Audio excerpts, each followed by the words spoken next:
Welcome to DGT Live. I'm your host, Jonny Walker, here to bring you the spoiler review of The Walking Dead Season 8, Episode 15, Worth. I am flying solo by myself today. Tyler's literally flying home. Dead Guy Ty is flying home from Seattle. Loved having him here for the week. Last night we got to go see a show. I haven't seen a concert for like almost 10 years. We went to see Brian Fallon. We also got to see, what was his name? Oh, man. Oh, Rustin Kelly. That was a lot of fun. They opened for Brian Fallon down in Numero, down in Seattle.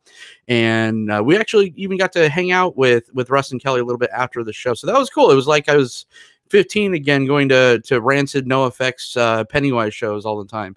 Or like the Vandals.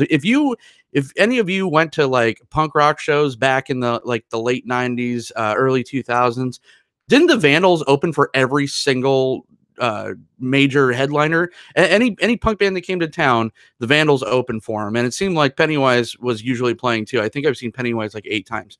I digress. We're not talking about, nor do you guys care about John's show-going days. We're here to talk about The Walking Dead. It is pretty early in the morning. It's about, well, it's not really early in the morning. It's about 12-ish noon over here in the Seattle area. So I'm not going to be representing my good buddy Christian today. Unfortunately, I'm just, I don't even have coffee with me. I'm so unprepared for this. This is what happens when I don't have someone else kind of keeping me in check. I just start rambling. But hey, everyone's busy, and I get that. Everyone's going, like I said, Dead Guy Ty's flying home, and everyone's gearing up for next Monday night. That's going to be a blast, which we already, Tyler and I, if you watched last week's episode, we already kind of talked about a little bit, but I want to talk to you guys about it again a little bit later after the show. But first, let's just kind of dive into the episode, the review. I'm just going to pull up the chat real quick, make sure that no one else is in here, and it's just me just talking to myself, because that is kind of what I'm going for. Let's see here. Yeah, the thing is, I used to do Walking Dead shows all the time, or reviews every week by myself, but it was a recorded thing, with editing and all that. So this is more of just you and me, how the sausage is made, as I like to say. But all right, so we have, and I have the chat up just in case anyone pops in there. Okay, so Worth. It starts with we're at the hilltop, and it's Rick. Rick's finally, we're an episode away from the finale, so Rick is finally opening Carl's letter. And then we get that nice Chandler Riggs cameo, but he's been downgraded from a series regular to a voiceover actor. Even though this was really cool, they did give him billing in the opening credits, and they put him where I think they put him right after Norman Reedus, where he normally goes. They had Chandler Riggs in there, and they even had his little thing of wherever, how when they flash through the credits of the show, they just kind of put down something that makes sense, like Rick's gun or Negan's bat or Daryl's vest, and they had Chandler Riggs in there, which I thought was cool. It was a nice little homage to our dearly departed 17-year-old.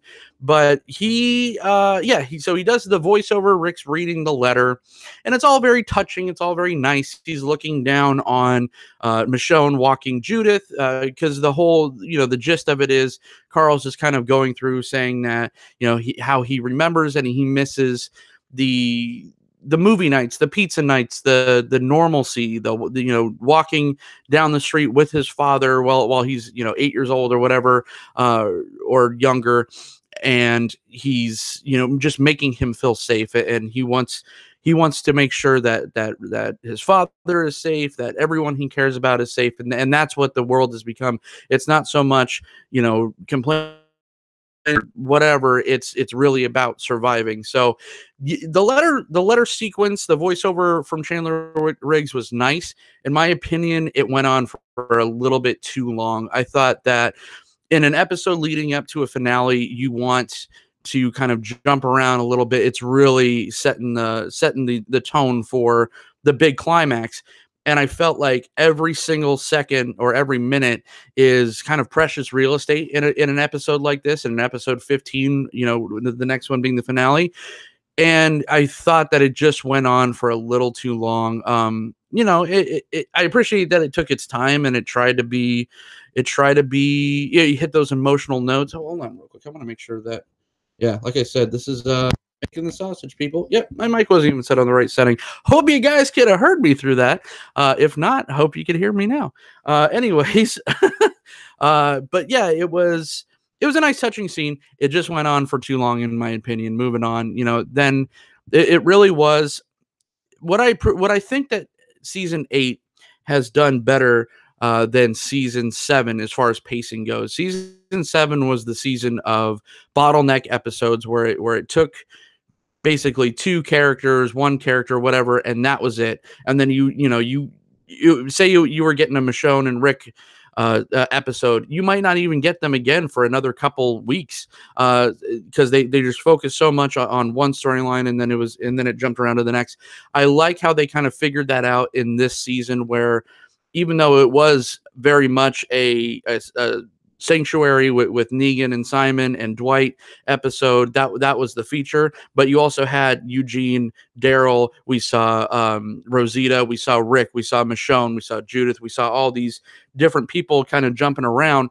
But it was nice and refreshing to see that it was not just a bottleneck episode. So I do think I want to give credit to the show where credit's due, and I think that the pacing, they've kind of figured it out a lot better in this season. So, let's jump over to the Sanctuary. Cat's out of the bag. Well, it's that nice scene. This was such the double triple cross. It was very Shyamalan kind of episode, which was kind of funny, but it was there were so many like gotcha moments in this episode, which is pretty funny. Sorry. Weird stuff on the side. Anyways, so no filter, no editing. This is just me. But so yeah, with everything in the Sanctuary, it was I like how Dwight's just kind of walking around smoking a cigarette, just still trying to figure out. In my opinion, at this point, he's not 100%. He's still conflicted, right? Because he knows if he goes back to the survivors, he's probably going to get killed by Tara or Daryl. He knows that if Negan's still out there, that's a no-go, because that's the whole reason that he's keeps going on, and why he made that change over to the good guys team anyways, is to ultimately. But on the other side, he sees how crazy and feral and how just extremist Simon has become. So he's really screwed, 3 ways over, and not in a good way. So he's walking around. Negan comes down. I like that. He just kind of does the whistle, because at this point, I think, well, yeah, absolutely. Because at the end of the last episode, Negan's driving home and he sees Laura on the side of the road, which, a person that's going to be popping in with us next Monday night, Mr. Felix from Thought Factory. He spoiled it a little bit for me on Twitter, and I gave him a little shit, but it was all in good fun. I'm just like, because I think Tyler and I were talking about it, and we're like, oh, that's totally Sherry, and that's going to be the thing. Negan's going to see that Sherry is alive, and he's going to kind of capture her, and that's how he's going to out Dwight, basically, because, Dwight said that Sherry was dead. But it was not Sherry. It was Laura, as stated by Felix from Dot Factory. But that was funny. So we don't know at this point what happened, or we don't know that Negan picked up Laura and is outed as White at this point. He kind of just walks down the stairs and does the whole whistle thing, as he tends to do, which is very effective. He does it a lot better than Simon does, I'll have to say. When they were infiltrating the hilltop, instead of doing the cool whistle tactic, the scare tactic from the bushes like they did in their first encounter with Negan during the first lineup, Simon just decides to do the whistle tactic, walking up to a house with a million guns pointed down at him. So as we could see, Negan might not be as ruthless, but but he's 100% better tactician than Dwight is. Dwight's just all I don't know why I was gonna say all dick and no balls, but I guess that makes sense. Anyways, and that's why ultimately, that's his undoing. He's just a bull in the china shop kind of thing. He's not a leader. He's an enforcer. But a loose cannon. So he, Negan kind of sets it up with Dwight saying, he basically makes the cigarette a marker is what I kind of picked up from that, where he basically is just like, you're gonna, we're gonna come back and you're going to help me with this. And so it's a good scene, it's a good setup, and then we get to the meeting basically, where they're just outing Dwight, or outing Simon. I like that. There wasn't a lot of build up to it. It was just basically, just back in the boardroom, with a couple new faces, because a couple faces have been put down, like Gavin. So we're in the boardroom scene, and he, walks behind Simon. And at this point, I thought that was a pretty dumb decision. Okay, so going back and forth. Hey, it's a live show, and I'm just kind of figuring things out as far as on the fly. So it's like, I guess that makes more sense now, because I think that if Dwight and Negan didn't talk beforehand about what Simon was planning to do, the coup he was setting up against Negan, I think maybe he would have just killed Simon right then and there, with the bat right in the boardroom. When he said, "Get on move," and he said, I got no moves.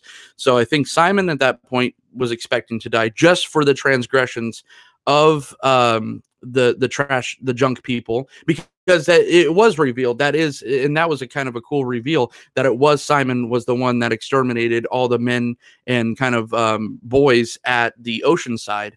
So he's basically, Negan said, I should have taken you out then, because you were good up until this point, and you did it again.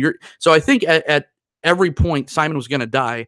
It was just that he kept him alive in that moment, because maybe he wanted to out the rest of the resistance, so to speak. So he got to round up the rest of the people, because even Simon says, and he almost looked at the camera in exposition when they went down in that courtyard. He's just like, okay, everyone here, if you're standing right here, then you're on board to kill Negan, basically. So I think it makes more, at the time it didn't make sense, because I knew that Simon was dead either way. And I thought it would have been cooler to see him get Lucille'd, especially, it would have been impactful in front of the other board members, so to speak.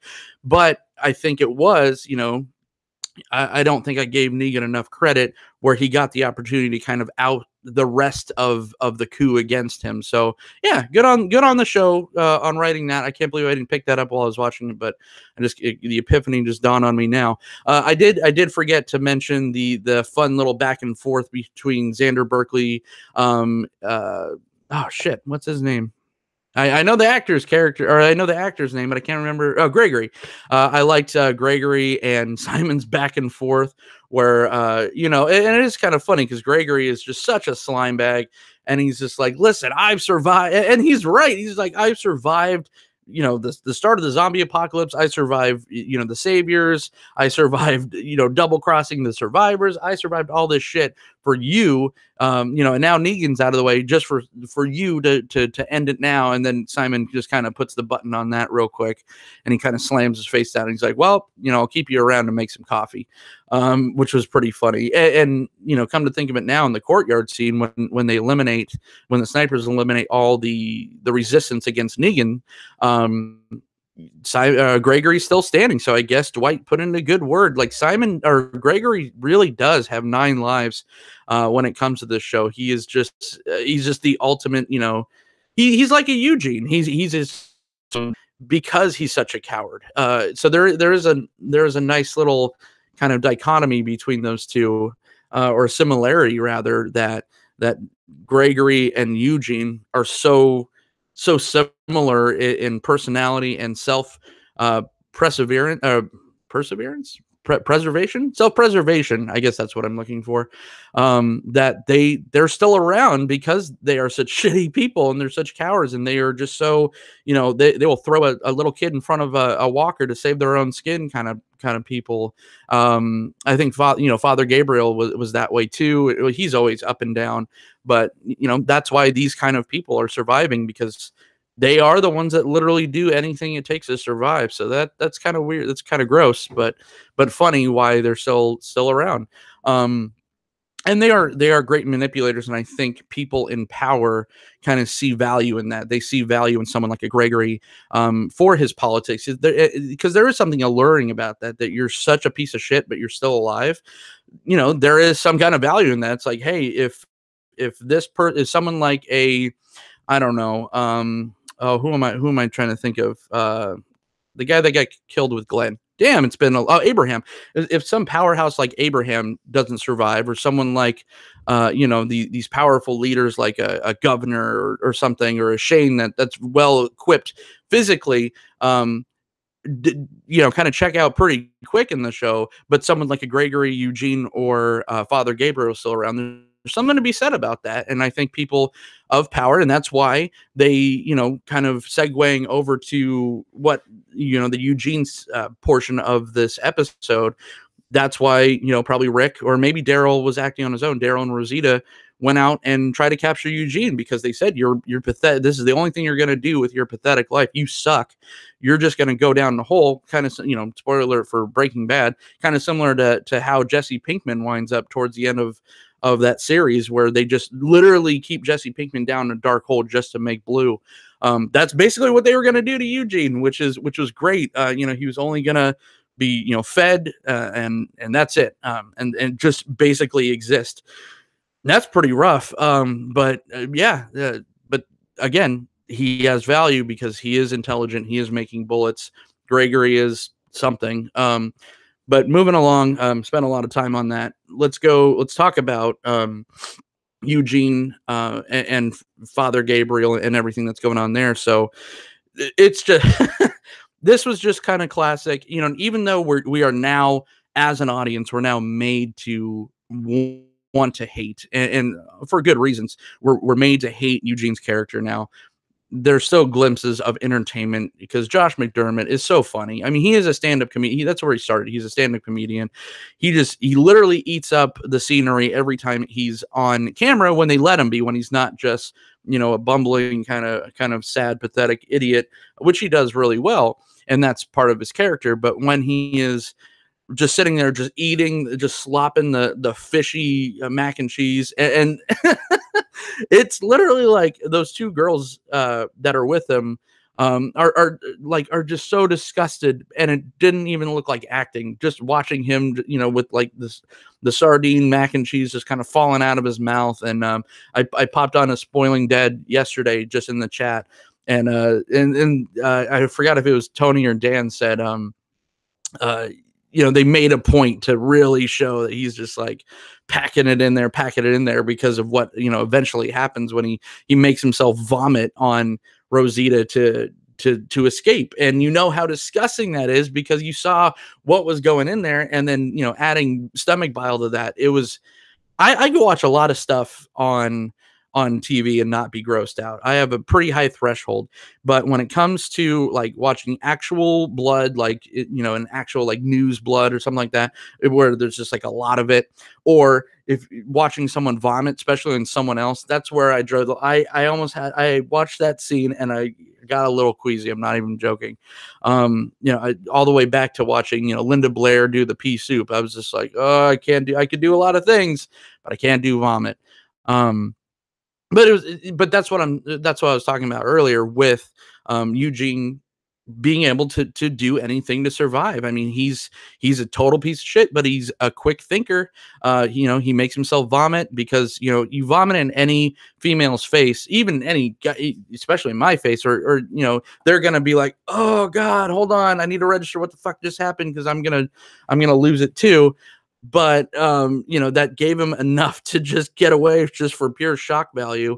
And then, super smart. He jumps under a convenient pile of burnt bodies. But it was a good scene. It just showed that he's just willing to vomit on one of his old friends, one of his old crushes, jump in a pile of dead people, and while he's covered in vomit, and walk home. So that's why people like Eugene are still alive. Oh, the Walking Bread has popped on, and he says, Alex says, "What's up?" On the way to work, but was determined to catch one of these live. Well, what's up, Alex?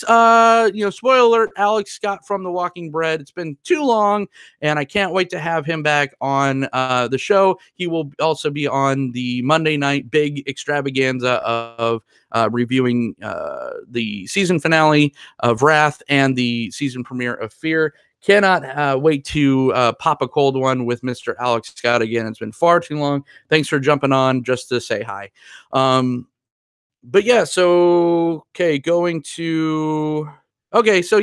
to the sanctuary a little bit. This is where and all this kind of the episode was really working for me up until this point, I think, and that is they did the cool thing where Simon goes and talks to Dwight, and he basically like, yeah, you're in, right? You're in. And Dwight's like, yeah, of course, yeah, whatever, dude, let's kill him. I hate Negan. And I like Simon's only selling point is, look what he did to you. But it's just like, think about what Simon would do to Dwight if he did, if he was the one calling the shots. Like, he would be no better. It would be a very harsh place. At least with Negan, people get video games. Who knows what they would get with Dwight, or with Simon rather. But he pretends he's on board. Dwight doesn't oversell anything. He's not just like a big hoorah. He's just like, yeah, okay, let's do it. So they round everyone up, and they kill all the other people. There were some pretty decent sized lieutenants, like the guy that kind of looks like Carrie Payton in real life, but he's one of the saviors. He's the bald guy. I thought they were building him up to be kind of a bigger thing. I thought he was going to be kind of like a John from the Walking Dead comic book, one of the bigger saviors, the guy with the jacked up eye, but I guess not. So they kind of wiped them all out, and then Simon just loses his shit, goes after Dwight, of course. And at this point, I'm just like, okay, now we're going to get Simon on the knees. Now we're going, you did the thing right. You killed all the people. You held your cool. You didn't blow your load too early. And he let them, he just kind of took them all out when he should have. But I think he still should have killed him with a bat. Why? Okay. This is the part that drove me nuts. And before I get there, just Alex says, can't wait for next week. Got a couple of cold ones still from Christmas. Got to ask, what did you think about the zombie Aaron killed with just kicking in the face? I forgot about that. Alex, if you watch this show at all, anything that involves the hill or the ocean side, it just drives me nuts to tears. Yeah, it just seemed that was kind of a messy, sloppy scene, and it just seems like they had to throw it in just to show, yes, Aaron is going to rally up the women from the ocean side to come down and help with the final battle. I guess they're going to be what I thought the junkyard people were going to be. As far as they're probably going to be like the secret sauce, I guess, to winning all out war for the survivors, for Rick's group. But yeah, that scene was a little silly. It was cool and frightening at first, because how weak Aaron was, because he wasn't eating and all that. And Aaron's not even, he's a good soldier, but he's not your best soldier. He's not a Daryl. He's not a Rick. He's not one of those. Definitely not like an Abraham or something like that. So, yeah, it was cool that he took out all those by himself, but the tiny little kick to the head, I kind of giggled. So that's funny that you brought that up. But yeah, going back to what I thought they should have done, I think they should have Lucille'd Simon. For some reason, I just thought Simon was getting Lucille'd, and I was so upset that he didn't. And before that, I'm kind of forgetting with the whole fake plans and everything like that. Negan really showed that why he is top dick around there, that he is way better of a tactician than Simon or anything would be. Because look, Simon just walked right into the front doors into like a kill gate and lost a bunch of people. So it does show that even Negan's fake plan of just we're going to set up little caches of weapons and snipers and everything, and anytime anyone goes to the bathroom or anytime someone goes out to get supplies, they're going to pick them off, and it's going to be every single time.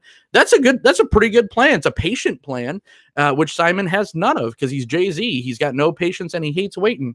But so it was actually a great plan.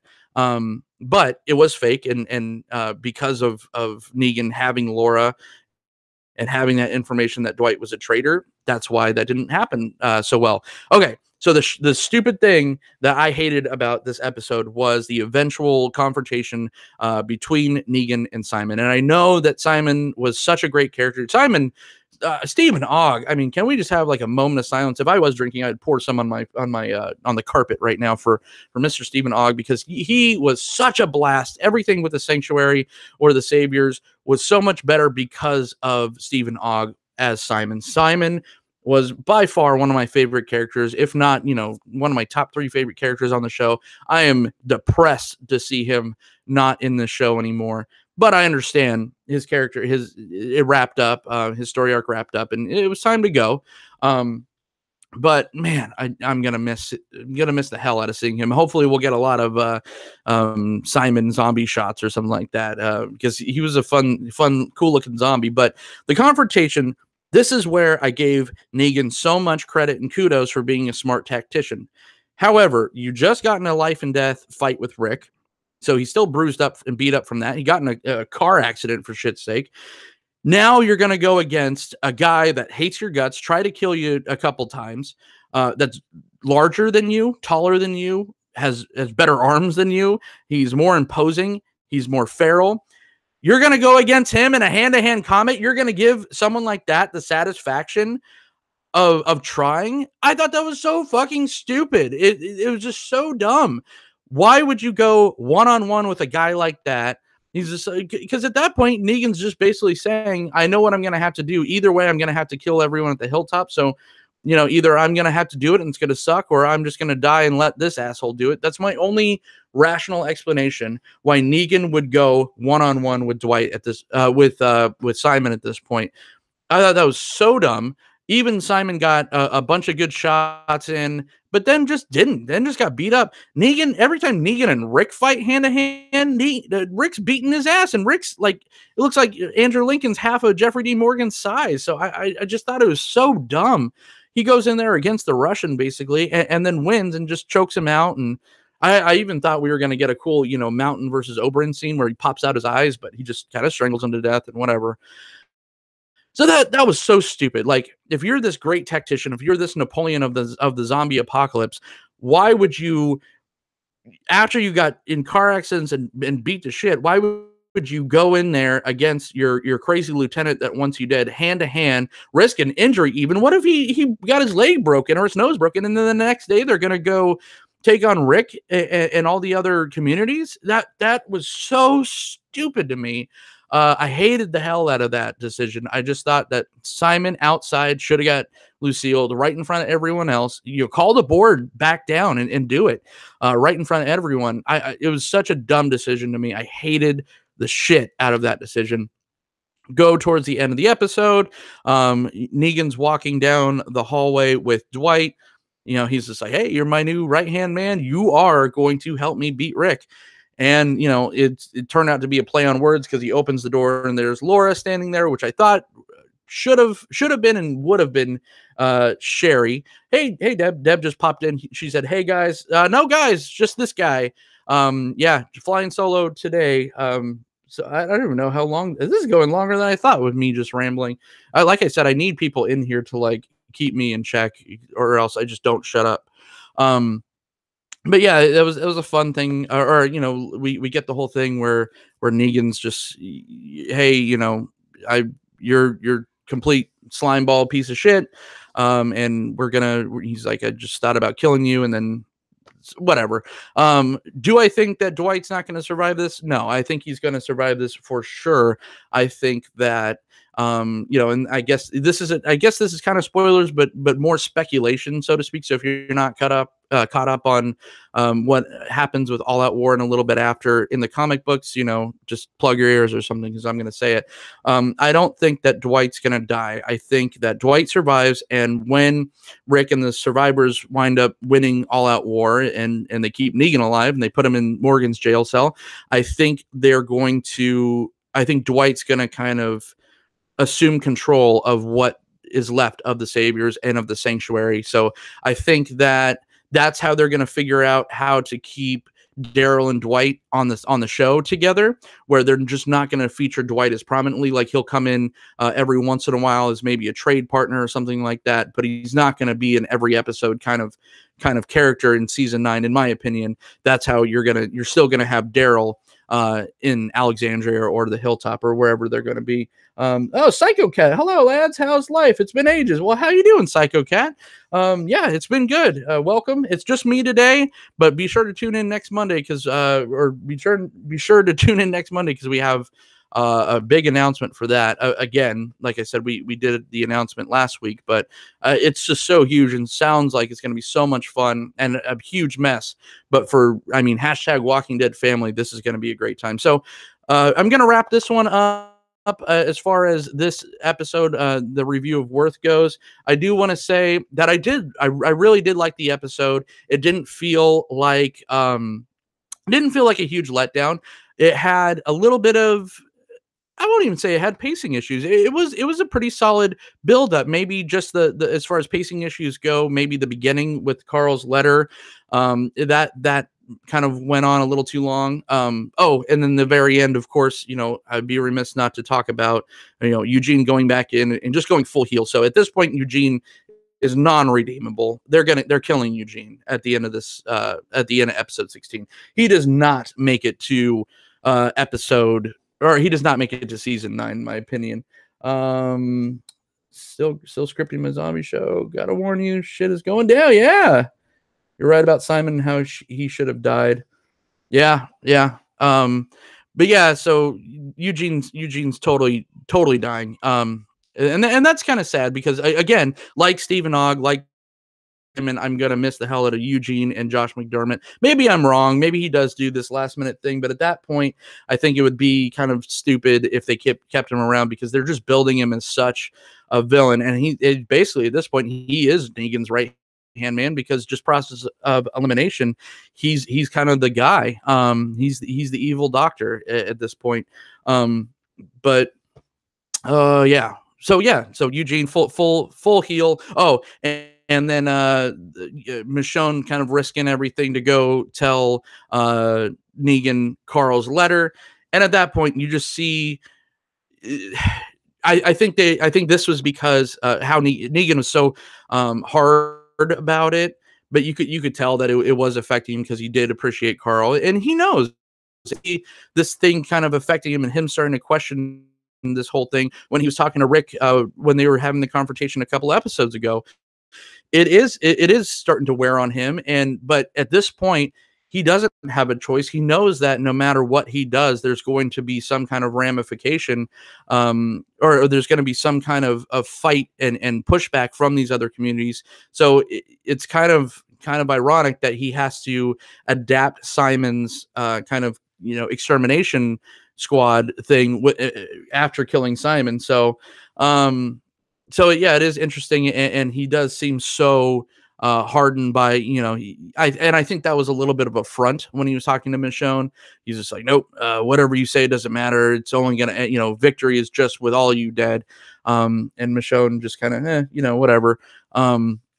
So it's still, that's just kind of it needed to build up Negan. It needed to reestablish Negan as a villain because I think the last couple episodes they were kind of softening him up to make him more of a likable character in case he does survive past this season. So that little thing at the end I think was just to reestablish him as the big bad, because now everyone was saying Simon was basically the big bad. Now Negan has to be the big bad, at least for the next episode.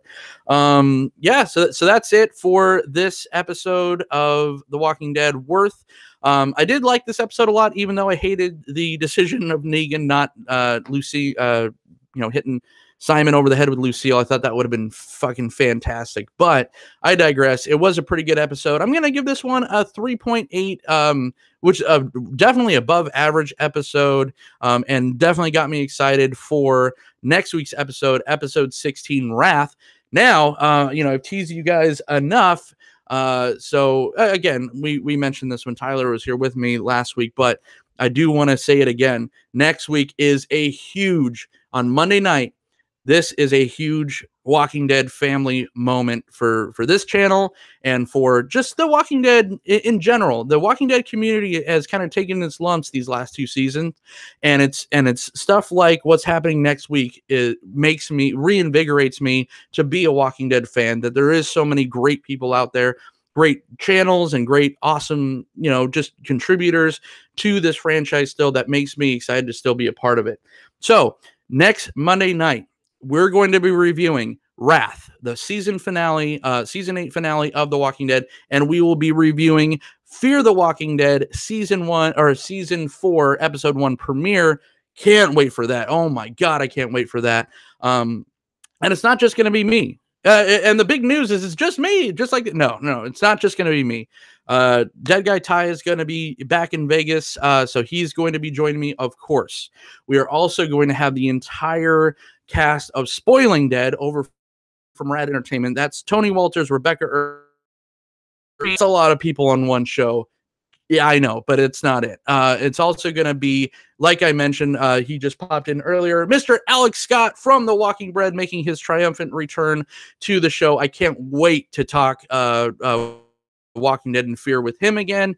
It's always a great time having Alex on the channel. Also, my sister, who's in the chat right now, Miss The Walking Dead herself, the keeper of all the Dead Guys Talking survival trivia questions, she will be.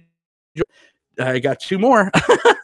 From the Card Sphere, Mr. Ted. Man, what a fantastic guest Ted was when he was on a couple weeks ago. This man knows his Walking Dead shit. He is amazing. I contacted Ted in the first place to talk Magic the Gathering stuff. Did I discover an undiscovered diamond in the rough as far as Walking Dead fandom goes. This guy is fantastic. He knows his shit.